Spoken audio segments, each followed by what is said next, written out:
এটা দাও। আজকে ভিডিওর ইন্ট্রোটা খুবই বাজেভাবে আমি শুরু করলাম।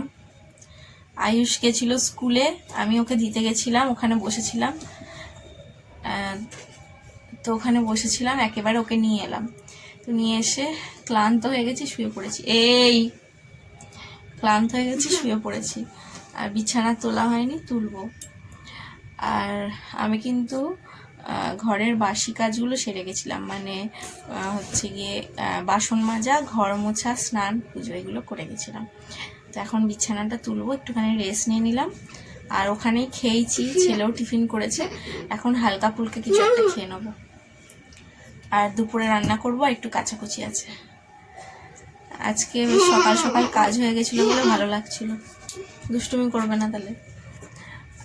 তো চলো, বিছানার অবস্থা ভীষণ খারাপ, একটু রেস্ট নিয়ে তারপর উঠবো।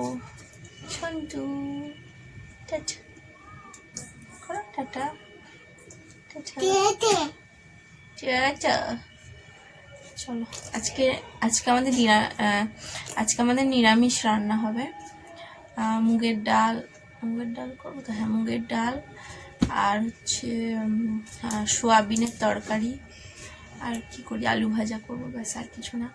আমাদের এখানে হরিসভা বসেছে, মানে ঠাকুরের গান, কী বলে, কীর্তন টাইপের যেটা হয় ওইটা হচ্ছে, ওই কারণে সবাই এলাকাবাসী নিরামিষ খাওয়া হবে। ঠিক আছে, চলো।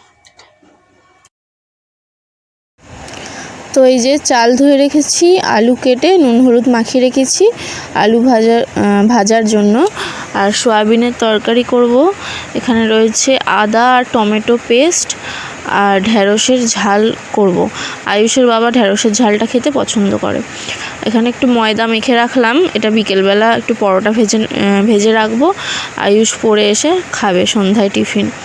তো ভাত রান্না হয়ে যাওয়ার পরে দেখাচ্ছি, দেখো ভাত, ঢ্যাঁড়সের ঝাল, আলু ভাজা, আর এখানে সয়াবিনের তরকারি, নিরামিষ সয়াবিনের তরকারি, আদা, অল্প একটু জিরে আর টমেটো পেস্ট করেছিলাম, তো সেই দিয়েই করেছি। একটু পেঁয়াজ রসুন পড়েনি, ওপর দিয়ে একটু গরম মশলার গুঁড়ো দিয়ে নামিয়ে নিয়েছি। প্রথমে একটু টেনশান হচ্ছিলো যে খেতে কেমন হবে, যেহেতু নিরামিষ, পেঁয়াজ রসুন একদম দেওয়া হয়নি। তো তারপর দেখি ঠিকই ছিল। ছেলে আর আমি দুজনেই খেয়ে দিয়ে শুয়ে পড়লাম। ও তো ঘুমিয়েই পড়েছে, ওকে খাইয়ে দিলাম, ও দেখি বিছানায় এসে ঘুমিয়ে পড়লো। তো আমি খেয়ে দিয়ে আমিও চলে এলাম। আর এখানে খাবার রাখা রয়েছে, ওর বাবা এখনো আসেনি, একটু দেরি হবে, আমাদের পাড়ায় একটা পুজো আছে, ওই সব কাজে ব্যস্ত, ওই কারণে একটু দেরি হবে। তো আমি ওই জন্য শুয়ে পড়লাম খেয়ে দিয়ে। আয়ুষ পড়তে যাবে 5টার সময়, আমাকে ওই 4:40-এর মধ্যে উঠে পড়তে হবে। উঠে ওকে একটু চা করে দেবো, বিস্কুট ভিজি খাবে, বিস্কুট খেয়ে পড়তে যায়। তো এসে তারপর মুড়ি টুড়ি যা নাস্তা করবো। আজকে অবশ্য পরোটা করবো বলে ঠিক করে রেখেছিলাম, পরোটা করবো আজকে, হালকা তেল দিয়ে করব। আর আমি আজকে যেন বেগুনি দিয়ে ভাত খেলাম, মানে ভাতের সাথে যা যা তরকারি হয়েছিল সেগুলো তো অল্প অল্প খেয়েছি, সাথে একটা বেগুনি নিয়েছি। স্কুল থেকে আসার সময় বেগুনি কিনে এনেছিলাম, ভেবেছিলাম যদি খিদে পায় মুড়ি টুড়ি খাই তাহলে খাবো, বাট সকালে আর খিদে পাইনি, মুড়ি খাইনি। তো সেইটা আমি এখন ভাতের সাথে খেলাম, এত ভালো লাগলো। নিরামিষ তরকারি ভাত, তার সাথে আবার বেগুনি, বুঝতেই পারছো কতটা ভালো লাগে, খুব ভালো লাগলো। তো চলো এখন আমরা ঘুমাবো, ঘুম এলে ঘুমিয়ে পড়বো, আর ঘুম না এলে তো জেগেই থাকবো।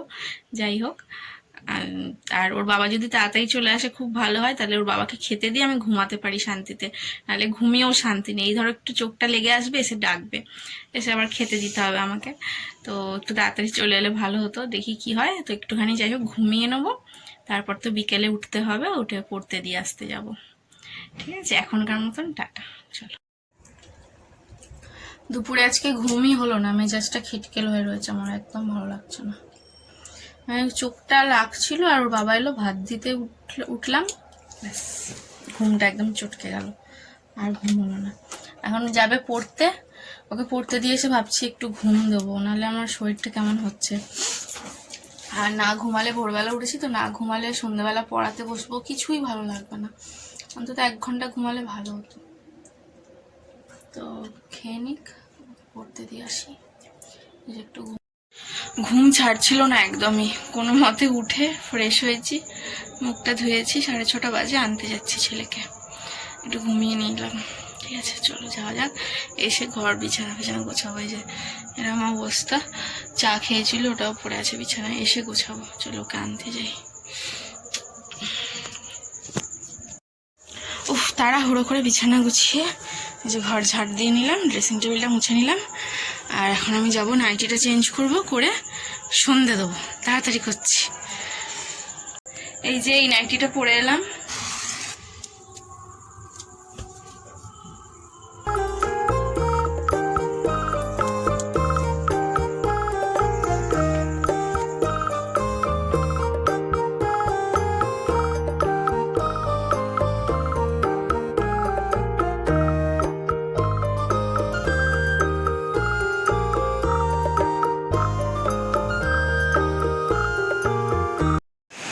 সন্ধ্যা দেওয়ার সময় অথবা সকালে পুজো করার সময় ভিডিও করতে গেলে একটু প্রবলেম হয়, কারণ ফোনে বারবার হাত দিতে হয়।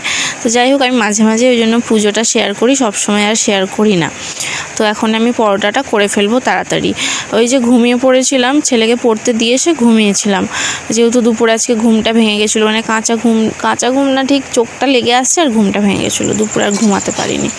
তো আজকে কতটা দেরি হয়ে গেল ওই জন্য, না হলে ও পড়তে চলে গেলে আমি এইসব কাজগুলো সন্ধে দেওয়া, এমনকি ঘর ঝাঁট দেওয়া মানে সমস্ত কিছু, নাস্তাটা, সন্ধ্যের টিফিনটা তৈরি করা, সবটা করে রাখি, করে রেখে আয়ুষকে আনতে যাই। আর আজকে সবটাই ও আসার পরে করেছি, তাহলে ভাবো, বুঝতেই পারছো কতটা দেরি হয়ে গেছে। একটু তাড়াতাড়ি করে কাজগুলোর জন্য সেরে নিলাম।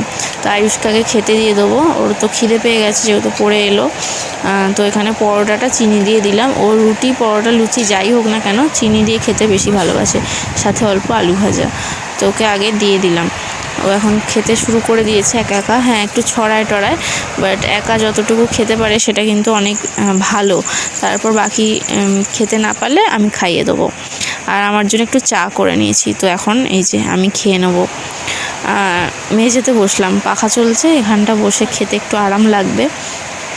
আর এইসবে রান্না করে এলাম তো বেশ গরম লাগছে। আর তোমরা অনেকেই ভাববে যে দরজাটা সবসময় কেন বন্ধ থাকে। এই খেতে বসলে বা পড়াতে বসলে বা ছেলেকে খাওয়াতে বসলে তখন দরজাটা দিয়ে রাখি।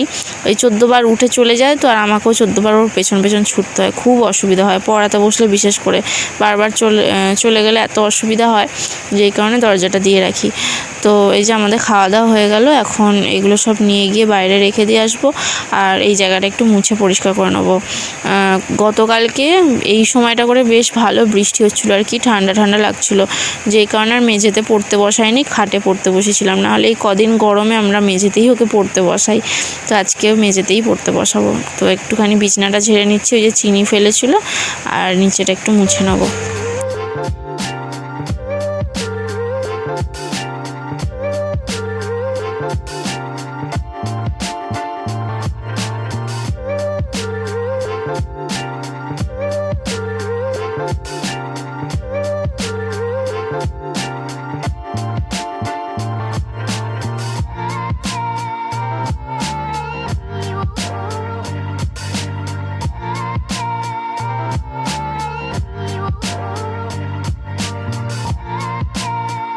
তোমরা জানো এখন বলতে গেলে সব স্কুলেই গরমের ছুটি পড়ে গেছে, কিন্তু আয়ুষের স্কুলে এখনও গরমের ছুটি পড়েনি। তো যেই কারণে সপ্তাহে 3 দিন ও স্কুলে গিয়ে ক্লাস হয়, মর্নিং স্কুল হয়, আর বাকি 2 দিন কিন্তু অনলাইন ক্লাস হয়। বাড়িতে থেকে হোয়াটসঅ্যাপে গ্রুপে আমাদের পাঠিয়ে দেওয়া হয় কাজ, ক্লাস ওয়ার্ক আর হোমওয়ার্কটা পাঠিয়ে দেওয়া হয়, সেই মতো আমাদেরকে বাড়িতে করাতে হয়। তো কালকে সকালেই অনলাইন ক্লাস আছে, সকাল 8টা থেকে 10টা পর্যন্ত। তো মোটামুটি 10টার আগেই শেষ হয়ে যায়। তো ততক্ষণ আমাকে বসে সকালবেলা ওকে পড়াতে হবে। তো কালকের জন্য যা যা স্কুলের কাজ, মানে হোমওয়ার্ক যা যা রয়েছে সেগুলো দেখে নিচ্ছি যে কিছু বাকি আছে কিনা। তো সেগুলো আমি তাহলে এখন করিয়ে নেব। তারপরে এবার আমি যেমন রোজের পড়তে বসাই সেরকম পড়তে বসাবো। আমার একটা অভ্যাস হয়ে গেছে প্রত্যেক দিন ওকে সন্ধ্যেবেলা নিয়ে পড়তে বসানো। যদি কোনো পুজো অকেশন থাকে বা কোথাও ঘুরতে যাওয়ার থাকে, তাও আমি চেষ্টা করি ঘুরতে যাওয়ার আগে অন্তত 1 ঘন্টা হলেও যেন ওকে নিয়ে বসতে পারি। আর যদি কখনো মনে হয় যে না, একটু ওর ছুটির দরকার আছে, মানে একটু পড়াটা বেশি হয়ে যাচ্ছে, রোজেরই পড়াশোনা করছে, ওরও ভাল লাগছে না, তো তখন একটা কাজ করি, ওকে একটু হাতের লেখা প্র্যাকটিস করতে বলি অথবা একটু ড্রয়িং করতে দিই, কিন্তু ওকে নিয়ে বসি। আর ওরও সময় কেটে যায়, না হলেও তো ওরও সময় কাটতে চায় না। তো এখানে সাপ্তাহিক পরীক্ষার নাম্বার দিয়েছে আজকে, 17.5 পেয়েছে 25-এ। আমি বেশ খুশি হয়েছি, কেননা চিন্তা হচ্ছিলো যে কত পাবে। যাই হোক, চলো আজকের ব্লগটা আমি এতটাই রাখছি, দেখা হচ্ছে পরের দিন নতুন ব্লগের সাথে। আজকের মতন টাটা।